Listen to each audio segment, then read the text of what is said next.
Everyone, आज हम बात करेंगे sexual reproduction in flowering plants में स्ट्रक्चर ऑफ पोलन ग्रेन के बारे में। अब देखिए, पोलन ग्रेन का फॉर्मेशन हमने लास्ट कंप्लीट किया था और हमने क्या देखा था, पोलन ग्रेन के फॉर्मेशन की प्रोसेस क्या कहलाती है, माइक्रोस्पोरोजेनेसिस। और पोलन ग्रेन के अंदर हमने क्या क्या देखा था, वेजिटेटिव सेल प्रेजेंट है और 2 मेल गैमीट्स प्रेजेंट हैं एक मैच्योर पोलन ग्रेन में। हम क्या देखेंगे, पोलन ग्रेन्स में कवरिंग कौन कौन सी प्रेजेंट होती है। देखिए, मेल गैमीट्स अंदर इसके प्रेजेंट हैं, तो मेल गैमीट्स को हमको क्या करवाना है, प्रोटेक्शन प्रोवाइड करवाना है। मेल गैमीट्स हमारे खराब ना हो तो हमें क्या करना है, इसके ऊपर कवरिंग्स प्रेजेंट होती हैं। कौन कौन सी, आउटर मोस्ट कवरिंग को हम एक्साइन और इनर कवरिंग को हम इंटाइन कहते हैं। जो इनर कवरिंग होती है वो सेलुलोज एंड पेक्टिन से बनी होती है और जो आउटर कवरिंग एक्साइन होती है वो एक हाईली रेजिस्टेंट मटेरियल स्पोरोपोलिनिन की बनी होती है। देखिए, ये स्पोरोपोलिनिन क्या होता है, बहुत ज्यादा हाईली रेजिस्टेंट है। कहने का मतलब क्या है, इस पर किसी भी चीज का, चाहे आंधी हो, बरसात हो, तूफान हो, किसी भी चीज का कोई इफेक्ट एक्साइन की लेयर पर नहीं पड़ता। स्पोरोपोलिनिन पर नहीं पड़ रहा है, मतलब एक्साइन की लेयर पर नहीं पड़ता है। तो देखिए, हमें काम क्या करवाना है पोलन ग्रेन से, पोलन ट्यूब का फॉर्मेशन और मेल गैमीट्स को कहाँ तक पहुंचाना है, फीमेल पार्ट तक पहुंचाना है। तो अगर हम कह रहे हैं एक्साइन कैसी है, हाईली रेजिस्टेंट है, तो फिर हम कैसे पोलन ट्यूब का फॉर्मेशन करवाएंगे। तो होता क्या है, एक्साइन कुछ जगह पर इनकम्प्लीट होती है। जैसे ये देखिए, ये मैंने डिनोट किया है डायग्राम में। तो ये जिस जगह पर इनकम्प्लीट होती है क्या, एक्साइन, वो जगह क्या कहलाती है, जर्मपोर। और इन्हीं जर्मपोर से पोलन ट्यूब का फॉर्मेशन होता है। इन्हीं जर्मपोर से किसका फॉर्मेशन होता है, पोलन ट्यूब का फॉर्मेशन होता है। अब हम इसके अगर साइज की बात करें तो 25 से 50 माइक्रोमीटर तक डायामीटर हो सकता है किसका, पोलन ग्रेन्स का। और पोलन ग्रेन एक गैमेटोफाइट स्ट्रक्चर होता है।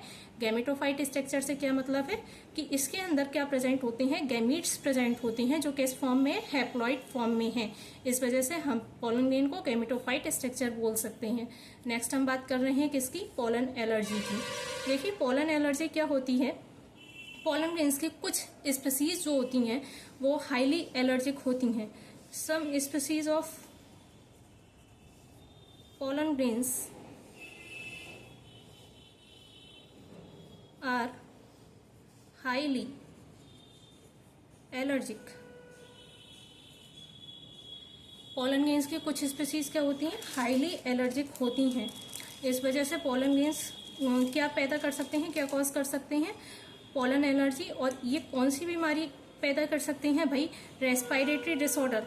कौन से डिसऑर्डर, रेस्पिरेटरी डिसऑर्डर्स पैदा कर सकते हैं। अब रेस्पिरेटरी डिसऑर्डर्स में से भी क्या, जैसे अस्थमा और ब्रोंकाइटिस जैसी बीमारियां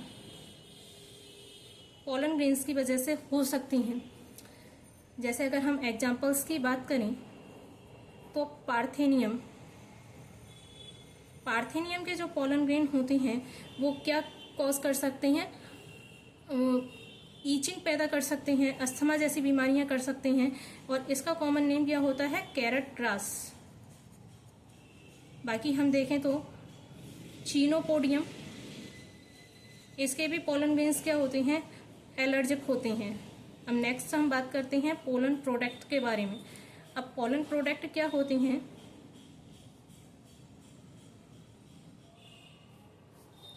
किसके बारे में बात कर रहे हैं हम, पोलन प्रोडक्ट के बारे में।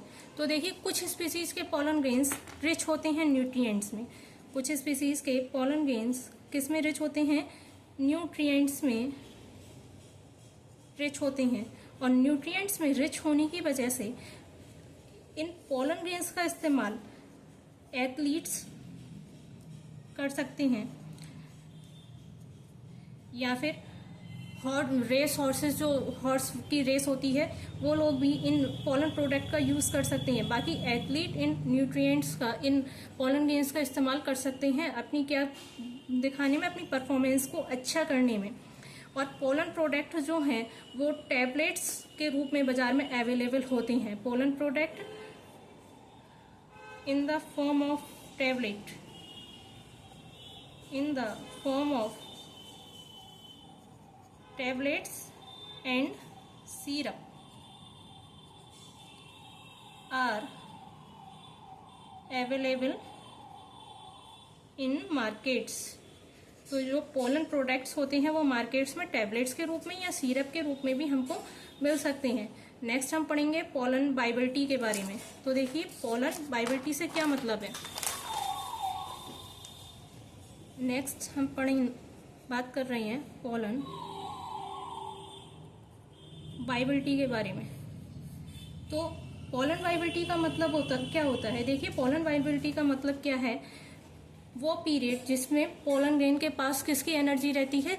जर्मिनेट करने की एनर्जी रहती है स्टिग्मा के ऊपर पहुंचकर, उसको क्या कहते हैं? हम पोलन वाइबिलिटी कहते हैं। तो हम बोल सकते हैं the period for which the pollen grains, देखिए मैं यहाँ लिख रही हूँ, the period for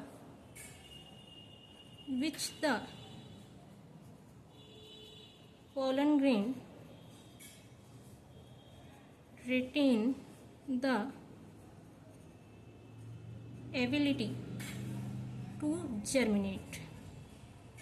pollen grains के पास जब तक किसकी एबिलिटी रहे? जर्मिनेट करने की एबिलिटी रहे, मतलब पोलन ट्यूब का फॉर्मेशन करने की एबिलिटी रही, तो ये क्या कहलाती है? पोलन की वाइबिलिटी कहलाती है। और ये किस पर, पोलन वाइबिलिटी किस पे इफेक्ट करती है? ये डिपेंड करती है, पोलन की viability depends on temperature and humidity. Humidity and temperature पर पोलन की वाइबिलिटी डिपेंड करती है। किसी जगह का टेम्परेचर और ह्यूमिडिटी किस तरह की है, उस पर पोलन की वाइबिलिटी डिपेंड करती है।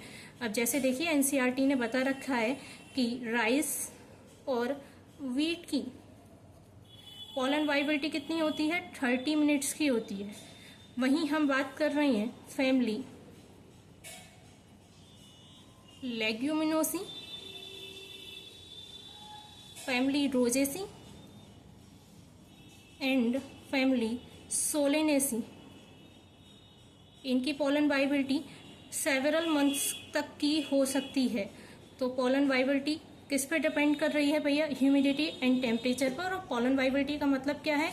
The period for which the pollen grain retain the ability to germinate is called pollen viability. किस पे डिपेंड कर रही है? ह्यूमिडिटी एंड टेम्परेचर पर। अब हम बात करते हैं पोलन बैंक्स के बारे में। तो पोलन बैंक्स का क्या मतलब होता है? क्या मतलब होता है? Storage of pollen grains for years in liquid nitrogen. हम लिक्विड नाइट्रोजन में पोलन ग्रेन्स का क्या कर रही हैं? स्टोर कर रही हैं -190 डिग्री सेल्सियस पर, -196 डिग्री सेल्सियस पर फॉर लेटर यूज। हम पोलन ग्रेन्स को बाद में इस्तेमाल कर सकें, जर्मिनेट करवा सकें, उसके लिए हम क्या करते हैं? पोलन ग्रेन्स को लिक्विड नाइट्रोजन में -196 डिग्री सेल्सियस टेम्परेचर पर स्टोर करने का काम करते हैं। और इसके लिए क्या बनाए गए हैं? Pollen banks. तो पोलन बैंक्स का क्या काम होता है? Storage of pollen grains. Thank you.